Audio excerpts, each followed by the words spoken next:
एक जंगल में ऑटो चलाने वाला बंटी कबूतर रहता था। एक बार की बात है, बंटी कबूतर रात में सवारी छोड़ने के लिए काफी दूर आ जाता है। तभी उसे रास्ते में एक चिड़िया दिखाई देती है। अरे ये कितनी खूबसूरत चिड़िया है। अच्छा है वापसी में सवारी मिल गई। पूछता हूँ उस चिड़िया को कहाँ जाना है। रुको रुको ना। हाँ चिड़िया बहन बोलो कहाँ जाओगी तुम? जहाँ आप जाएंगी वहाँ जाऊंगी मैं। चिड़िया बहन मैं तो अपने घर जाऊँगा। चलिए आप बैठ जाइए, मैं आपको रास्ते में छोड़ दूंगा। जरा जगह तो दीजिए, जभी तो बैठूंगी मैं। अरे चिड़िया बहन आप पीछे बैठिए जहाँ सवारी बैठती है। उसकी ये बातें सुनकर बंटी कबूतर को बहुत अजीब लगता है। तभी उसकी नजर उसके पैरों पर पड़ती है। उसके पैर उल्टे होते हैं, जिसे देखकर वो डर जाता है। अरे भागो भागो भैया। कहाँ जाएगा तू बचकर बंटी कबूतर? आज तुझे छोड़ूंगी नहीं। कितने दिनों बाद मेरी प्यास बुझेगी। इस रास्ते पर कोई आता भी नहीं था,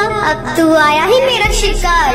तभी टूनी चिड़िया की आत्मा अपने असली रूप में आ जाती है। वो जोर जोर से हंसने लगती है। कभी वो गायब हो जाती, कभी सामने आ जाती। बंटी कबूतर डर के मारे तेजी से अपना ऑटो भगाता है। वो शीशे में देखता है आत्मा उसका पीछा नहीं कर रही है। वो जंगल के ऑटो स्टैंड पर अपना ऑटो रोकता है। वहीं उसका दोस्त कालू कौवा खड़ा होता है। क्या हुआ बंटी कबूतर, तू इतना घबराया हुआ क्यों है? बंटी कबूतर कालू कौवे को सारी बात बताता है। अरे पागल, इतना सुनहरा मौका हाथ से निकाल दिया तूने। उस चिड़िया की आत्मा का एक पंख तोड़ लेता, वो तेरी गुलाम बन जाती। अरे भाई माफ कर मुझे, मेरी जान बच गई, आज वो ही काफी है मेरे लिए। ये कहकर बंटी कबूतर वहाँ से चला जाता है। कालू कौवा अपने मन में सोचता है, ये तो डरपोक पागल है, इतना सुनहरा मौका गवा दिया। ये पूरे जंगल पे राज करता। चलो कोई नहीं, कल रात में उस जगह जाऊंगा और उस भूतिया चिड़िया का पंख तोड़कर ले आऊंगा। अगले दिन कालू कौवा अपना ऑटो लेकर उसी जंगल के रास्ते पर जाता है। वहाँ पर एक चिड़िया खड़ी होती है। रोको रोको ना, ऑटो रोको, मुझे जाना है। अरे भाई लगता है ये वही चिड़िया की आत्मा है, इसका पंख तोड़ लूंगा। ये कहकर कालू कौवा अपना ऑटो उसके सामने रोकता है और उसके पंख तोड़ने लगता है। अरे बेवकूफ कौवे बदमाश, तेरी हिम्मत कैसे हुई? तूने मेरे पंख तोड़ने की कोशिश की। रुक तुझे भी बताती हूँ। टुनटुनी चिड़िया पास में पड़े डंडे से उसे बहुत मारती है। अरे बहन मुझे माफ कर दो, मुझे लगा तुम एक चिड़िया की आत्मा हो। अरे बदतमीज, तुझे मैं कहाँ से आत्मा नजर आ रही हूँ? चल भाग यहाँ से। टुनटुनी ये कहकर वहाँ से चली जाती है, पर टूनी चिड़िया की आत्मा पेड़ के पीछे खड़े होकर ये सब देख रही होती है। अगले दिन कालू कौवा फिर से अपना ऑटो लेकर वहाँ पर आता है। भाई आज तो पहले उसके पैर देखूंगा तभी उसके पंख तोड़ूंगा, वरना कल की तरह पिटाई हो जाएगी मेरी। अब फिर से वहाँ पर एक चिड़िया खड़ी होती है। रोको रोको ना ऑटो, मुझे जाना है। कालू कौवा उसके पैर देखता है, उसके पैर उल्टे होते हैं। जैसे ही कालू कौवा उसके पंख तोड़ने वाला होता है, तभी टूनी चिड़िया की आत्मा अपने असली रूप में आ जाती है। डरावनी आवाज़ें सुनाई देती है। कालू कौवे आप मेरे पंख तोड़ेगा? ये ले तोड़ के दिखा। टूनी चिड़िया की आत्मा कभी उसके सामने आ जाती, कभी उसके पीछे। वो उसे बहुत मारती है। मुझे माफ कर दो चिड़िया की आत्मा, मैं आगे से कभी भी ऐसा नहीं करूँगा। मुझे जाने दो, मत मारो। क्यों छोड़ दूं तुझे? तू जैसे मन चले बदमाश पक्षियों को मारना ही तो मेरा लक्ष्य है। तुम जैसे लालची पक्षियों को जीने का कोई हक नहीं।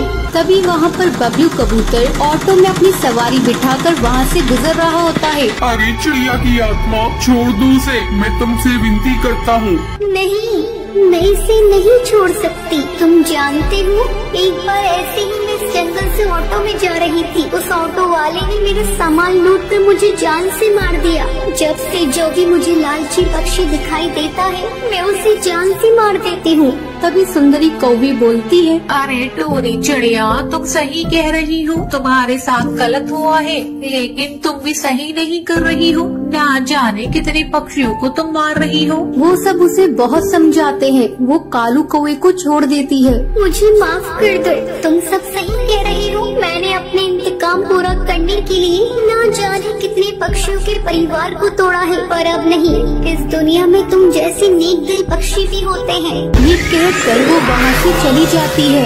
टुनटुनी का पति बंटी एक कुली था। वो नदी पार से आने वाले पक्षियों के सामान को इधर से उधर करता था। एक दिन जब बंटी काम पर जा रहा था, तब टुनटुनी उससे कहती है, अजी अपनी सेहत का भी ध्यान रखा करो। सभी किसी न किसी दिन छुट्टी लेते हैं, लेकिन तुम तो रविवार को भी काम करते हो।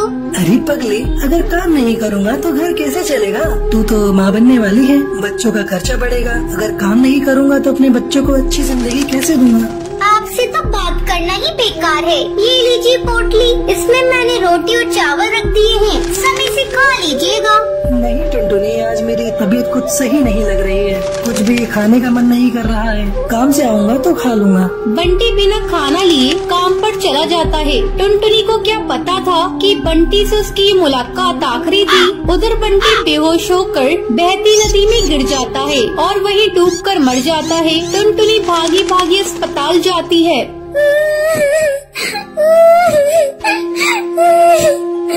बंटी, ये क्या हो गया? सब कुछ एक पल में खत्म हो गया। अब ये बच्चा किससे अपना पापा कहेगा? मैं तुम्हें कई बार समझा रही थी अपनी सेहत का ध्यान रखो, लेकिन तुम तो मेरी बात मानते ही नहीं। अब मैं क्या करूं बंटी?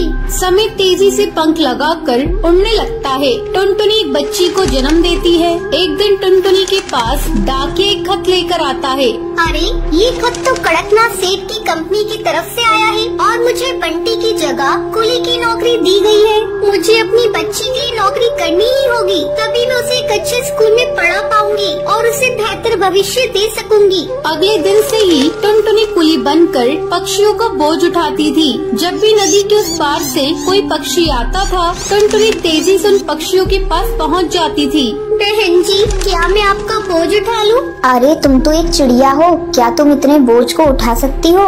हाँ बहन जी, मैं सारे बोझ को उठा लूंगी। बहन जी, मैंने अपनी जिंदगी में इतना बोझ उठा लिए है, ये बोझ तो उसके आगे कुछ नहीं है। क्यों, क्या हुआ? और तुम ये तुम्हारी बेटी को साथ में लेकर क्यों घूम रही हो? तुम्हारे पति कहाँ हैं? वो नहीं कमाते हैं क्या? क्या करिएगा बहन जी, मेरी दुख भरी कहानी सुनकर रोज इस नदी किनारे पे कई पक्षी आते हैं और मेरी दुख भरी कहानी सुनते हैं, लेकिन कोई मेरी मदद नहीं करता।